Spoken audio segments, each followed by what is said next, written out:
fungsi daripada zakat adalah tazkiyatun nafas, membersihkan diri.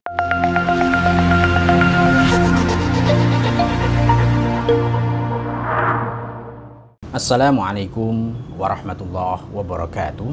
Alhamdulillahirrabbilalamin, kita bertemu lagi di channel yang sama, channel Kang Nuris. Semoga teman-teman dalam keadaan sehat walafiat semuanya ya. Kali ini Kang Nuris akan coba sedikit menguraikan perihal problematika zakat yang terjadi di masyarakat. Dan Kang Nuris melihat ini cukup fatal yang terjadi di masyarakat. Sebelumnya kita ulas sedikit terkait zakat ya. Zakat itu adalah sebuah kewajiban yang dibebankan kepada muslim di seluruh dunia berdasarkan satu dalil, wa aqimus shalah wa atuz zakah warka'u ma'ar rakiin. Ayat Al-Quran menyatakan dirikanlah sholat dan bayarkanlah zakat dan engkau rukuk beserta orang-orang yang rukuk.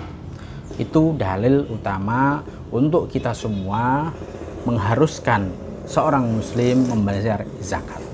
Dan zakat adalah harta yang dikeluarkan dari seseorang untuk orang lain, karena orang lain itu termasuk asnaf atau golongan yang berhak menerima zakat. Nah, fungsi zakat itu apa? Sebenarnya zakat fitrah itu kan istilahnya dalam fikih adalah zakat badan ya. Ada dua fungsi saya kira setelah saya coba, menurut saya ini ya, baca ya. Ada dua fungsi. Yang pertama memang fungsi untuk mensucikan harta kita, mensucikan diri kita. Ini berdasarkan satu ayat atau ayat 103 ini ya. Khudh min amwalihim shadaqah tutahhiruhum wa tuzakkihim biha. Ambillah zakat dari sebagian harta mereka, dengan zakat tersebut engkau membersihkan dan mensucikan mereka. Jadi fungsi daripada zakat adalah tazkiyatun nafas, membersihkan diri, membersihkan jiwa ini, harta ini dari hal-hal yang memang kotor. Yang kedua fungsinya adalah fungsi sosial. Seperti zakat fitrah ini, intinya adalah bagaimana muslim tidak melihat muslim lainnya kelaparan, tidak bisa makan ketika Idul Fitri. Itu yang paling penting. Oke, itu perihal soal zakat. Lalu siapa saja yang berhak menerima zakat? Ada 8 golongan yang berhak. Yang pertama adalah miskin, kedua fakir, ketiga amil zakat, ini yang ditunjuk oleh pemerintah. Yang keempat mu'allafah qulubuhum atau mu'allaf, orang yang baru masuk Islam. Yang kelima budak, untuk memerdekakan mereka. Yang keenam gharim, orang yang banyak hutang. Yang ketujuh sabilillah, orang yang berjihad di jalan Allah Subhanahu wa taala. Dan yang kedelapan adalah ibnu sabil, seorang musafir, orang yang dalam perjalanan. Nah, itu berhak menerima zakat. Nah, oke, setelah kita mengetahui pembukaan ini atau sebagai pembuka itu ya, ada beberapa problematika yang sering terjadi di masyarakat. Yang pertama, ini ketika kita menyetorkan zakat, menyerahkan zakat ke masjid, niatnya itu bukan niat zakat ke mereka. Ya, niat zakat ke mereka tidak.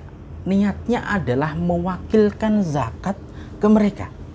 Niat zakat, nawaitu an ukhrija zakatal fitri fardhon lillahi ta'ala. Itu bukan ke mereka niatnya, tetapi saya mewakilkan zakat ini dari saya dan keluarga saya, biasanya kan cuma perwakilan satu orang, kepada orang atau amil yang di masjid tersebut untuk mentasyarufkannya kepada orang lain ya. Ini wakil, bukan orang mustahik yang berhak menerima zakat. Jadi niatnya adalah kita mewakilkan zakat kita kepada mereka untuk ditasyarufkan. Niat tidak usah pakai bahasa Arab, tidak ada masalah sebenarnya. Yang penting kita niat dalam hati benar, kita berzakat karena Allah Subhanahu wa taala. Nah, niat untuk keluarga kita, istri kita, anak-anak kita niatkan semuanya, kita wakilkan ke orang yang menerima amil atau orang di masjid yang sering menerima zakat untuk ditasyarufkan ke masyarakat, untuk ditasarufkan ke orang yang berhak. Itu yang pertama. Mereka bukan mustahik, tetapi mereka adalah wakil daripada kita untuk menyalurkan zakat. Nah, maka jangan salah niat. Yang kedua, ini yang penting juga, siapa yang wajib zakat? Apakah hanya orang kaya yang wajib zakat? Nah, ini persepsi masyarakat pun banyak masih salah, masih kurang betul ya. Yang wajib zakat itu adalah orang yang mempunyai kelebihan pangan, kelebihan makanan satu hari Id dan malamnya. Jadi kalau kita masih punya makanan lebih, kemungkinan untuk satu hari raya Idul Fitri sampai malamnya kita masih punya makanan, kelebihan makanan itu kita wajib membayar zakat ya. Dan siapa lagi? Ada ini permasalahan lagi nih.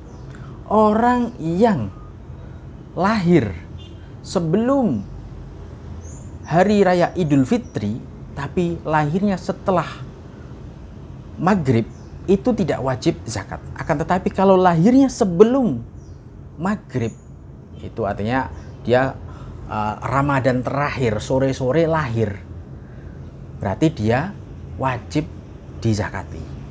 Nah, kalau ada orang tua meninggal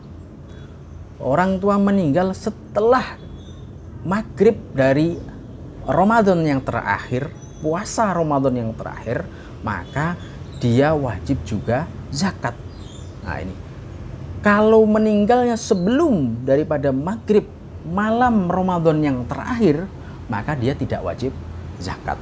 Itu untuk siapa yang wajib membayar zakat. Jadi membayar zakat ini tidak harus diharuskan orang kaya, tapi orang-orang yang memang mempunyai kelebihan makanan sehari semalam di hari raya Idul Fitri, maka dia wajib baginya untuk berzakat.